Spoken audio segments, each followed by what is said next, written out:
Thank you very much indeed. Now, as banks go bust, it's only right that heads should roll from the very top. But in Switzerland, it's gotten personal, as the man once considered the nation's most respected banker completes his fall from grace. Is the one-time UBS chairman Marcel Ospel really Switzerland's most loathed man? Francine Lacroix has that very sad story. Right, from the highs to the lows of a man's career, John. Well, Ospel is a real target of public outrage in Zurich, where he was once glorified for leading Switzerland's biggest bank to global prominence.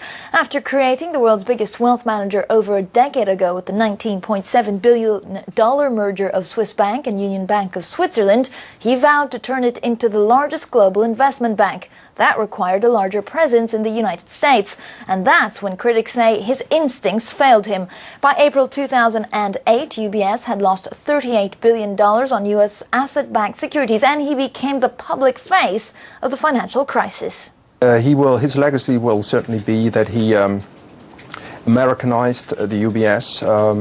He got rid of the Swiss banking values, which are solidity, which are seriousness, which are reliability. And we are certainly seeing now a big mess, and he's certainly made responsible partly for the big mess, which we're seeing now. Well, Swiss pride in the country's banking prowess blamed him for bringing an American influence to UBS.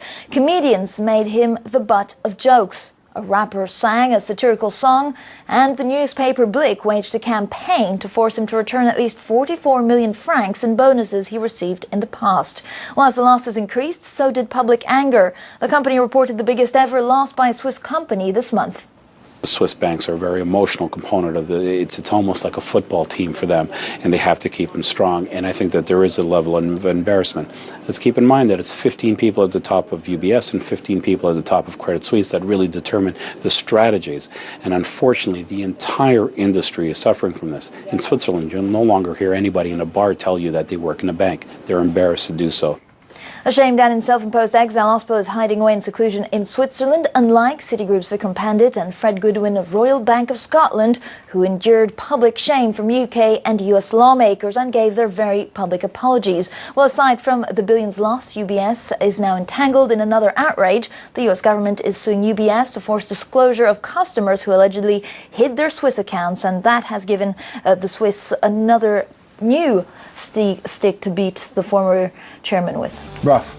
Very rough indeed. Thank you very much indeed, Francine Lacroix. Up next, our investment guest this morning